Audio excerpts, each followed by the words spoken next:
Olá pessoal, tudo bem com vocês? Eu sou Marcelo Bertoncini e este é o canal do KB Advocacia. Nele falamos de empresa, patrimônio e pessoas. No vídeo de hoje eu vou exemplificar para vocês aqui alguns casos envolvendo danos gerados pelos locatários nos imóveis que eles estão lá residindo, utilizando para fins de trabalho. Tá certo? Vamos lá!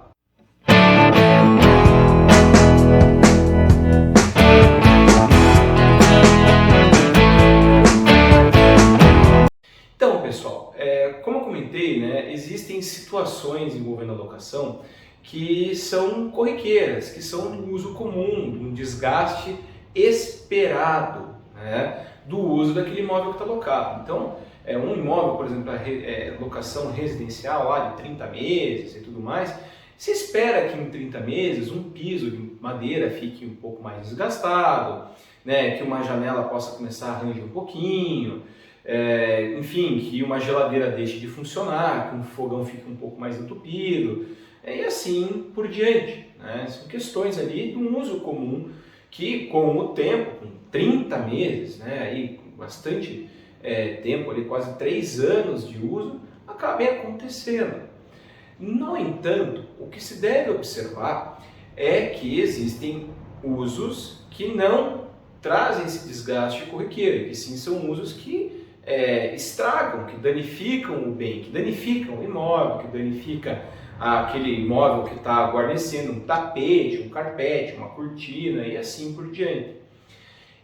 Com isso, cabe ao locatário ressarcir o proprietário. É importante que isso esteja descrito no contrato, quais são as obrigações do locatário, né, seja as que estão ali especificadas no contrato, seja as que já estão determinadas na lei de locações ou lei de inquilinato, para que, com uma vistoria de entrada e uma vistoria de saída e o acompanhamento correto de uma locação, se possa verificar o que foi danificado por uso comum ou não.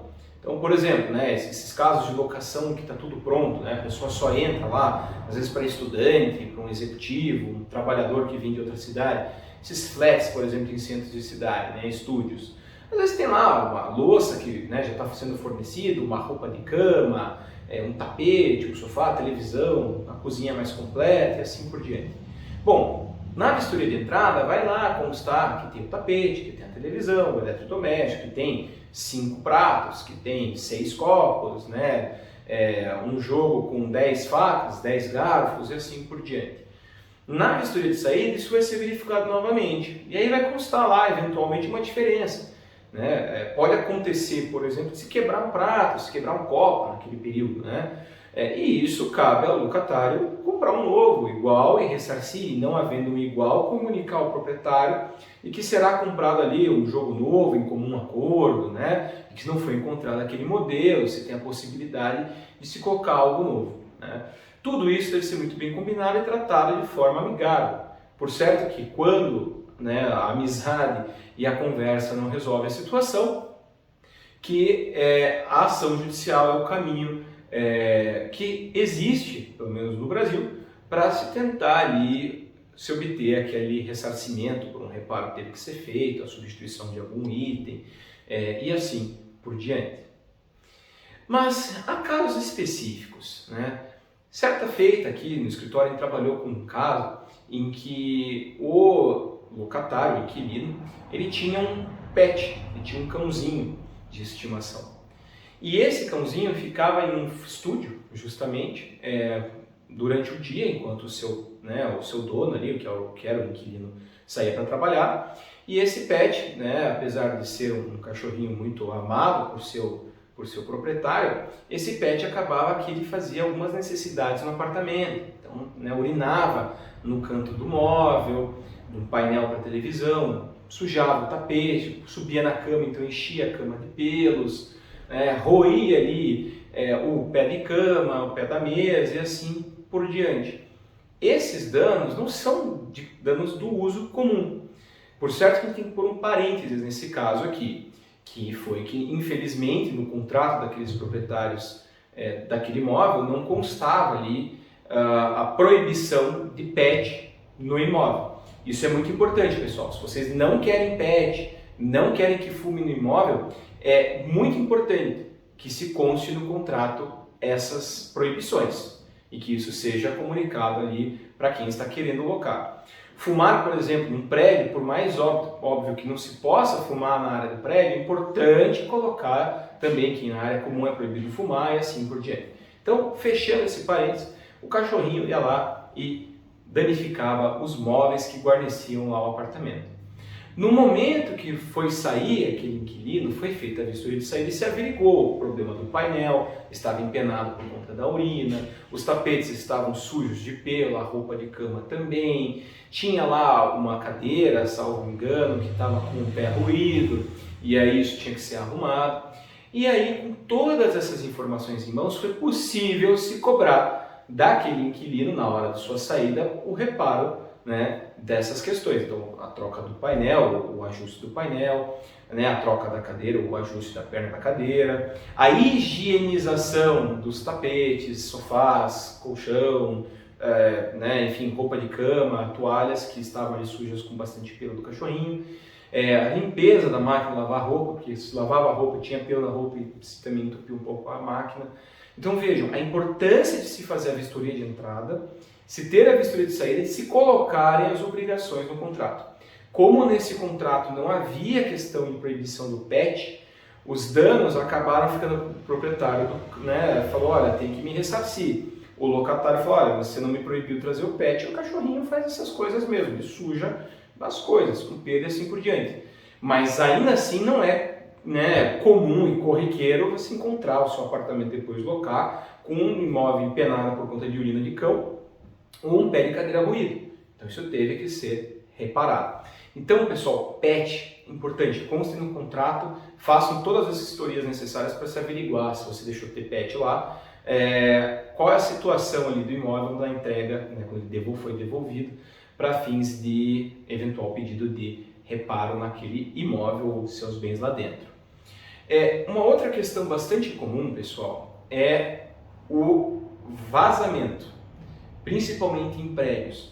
É comum existir vazamento na unidade de baixo ou na unidade do lado, próximo ali a banheiro.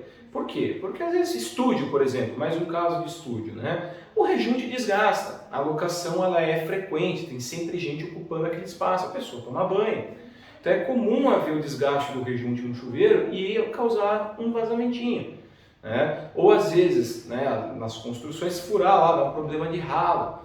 Né? Enfim, vazar no apartamento de baixo, problema de encanamento.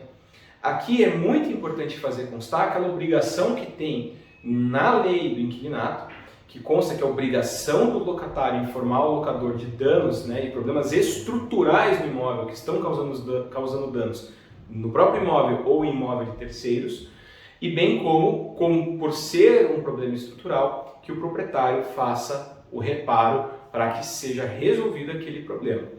Lógico que o problema de vazamento se espera que seja por um uso corriqueiro, um desgaste natural das coisas, e não que, né, o inquilino vá lá e fure um cano, resolva fazer um furo na parede sem perguntar onde tinha encanamento e fure um cano e vaza para dentro do apartamento, e assim por diante. Esse é um caso bastante comum, já trabalhamos aqui no escritório com alguns desses. E aí, o que é muito importante vejam, locatários, vocês têm a obrigação legal e contratual de permitir que o proprietário envie lá o prestador de serviço, faça uma vistoria no imóvel e para que seja feito o orçamento e o reparo naquele problema. Porque não pode você, locatário, não permitir a entrada de alguém no imóvel para fazer o reparo, enquanto aquilo gera danos ao próprio imóvel ou à unidade de baixo, ou do lado, no caso dos prédios. Então, proprietários, se o seu locatário não está permitindo acesso ao seu imóvel, por mais que ele esteja na posse, você pode notificá-lo para que seja permitido esse acesso e assim, aí sim você proceda com os reparos. Eventualmente isso é caso, até em situações muito graves, até de despejo. É um descumprimento legal e contratual estipulado na lei do inquilinato. Então, esse é um caso comum, o caso do vazamento, esse problema de reparo necessário e imediato e assim por diante. Um outro problema bastante comum, e aí sim, infelizmente, é ali o problema envolvendo o mau uso do imóvel. É muito comum se encontrar casos em que o inquilino, o locatário, a pessoa às vezes não está bem de saúde, né? Enfim, está enfrentando algum problema psicológico ou psiquiátrico, ou até mesmo é alguém que não tem cuidado nenhum com a coisa e faz muito mau uso daquele imóvel. Já tivemos casos em que a pessoa estava tendo um problema grave de saúde só que ela começou a gerar danos que estavam afetando o próprio prédio, danos de natureza como arrancar a fiação de tomada, colocar na tomada coisas que podem causar um incêndio, como papel e roupas, tombar um aquecedor de passagem com vazamento de gás, violar os lacres dos relógios de água e luz, questões todas que geram muito dano e risco, não só para a propriedade em si, como para os imóveis que são de vizinhos ali, né? Então, nesses casos, por isso também, mais uma vez, vistoria de entrada, porque na vistoria de entrada vai se averiguar o estado do imóvel de conservação e dos bens que lá dentro estão num primeiro momento, antes da entrada da pessoa, para depois, com muito dano gerado, você poder fazer ali uma análise na vistoria de saída e assim por diante, preparar um orçamento para que possa cobrar aquele locatário que gerou tantos e tantos danos. Uma coisa muito importante, uma dica essencial. A vistoria de entrada, pessoal, é muito, muito, muito importante. Não só fazê-la, como informar e enviar para o locatário, inclusive pedindo a sua ciência com relação à vistoria, esse documento. Então, faça a vistoria de entrada e encaminhe por e-mail. Fala, senhor locatário, senhora inquilina, está aqui a vistoria de entrada, o senhor está de acordo, tudo bem? A pessoa dando um de acordo, ok, aquele é o documento paradigma, como eu falei no vídeo anterior. Às vezes a pessoa pode questionar e falar, olha, a tomada que está dizendo ali que funciona, na verdade não está, vamos arrumar isso. Você já vai lá e já arruma e tudo mais, né? Mas encaminhe a vistoria de entrada, encaminhe a informação, peçam um ciente dessa pessoa, mesmo que ela não dê, depois de um dado tempo, se entende como um aceite ali tácito, que a gente diz, né, que aceitou por não ter dito não, e assim por diante. Pessoal, esses eram os 3 casos que eu queria comentar com vocês de danos que são gerados ao imóvel e que você pode resolver de forma judicial, infelizmente às vezes, se quer sempre que seja de forma amigável, né? Mas especialmente produzindo aí documentos, especialmente com a vistoria, para fins de ter as informações completas do estado do seu imóvel antes e depois da locação. Muito obrigado pela interação no canal, nas nossas redes sociais, continuem a seguir-nos. Ativem o sininho do canal, curtam os nossos vídeos, críticas, sugestões são sempre muito bem-vindas para que a gente possa conseguir sempre melhorando. Obrigado, agradeço a todos e nos vemos no próximo vídeo. Até lá!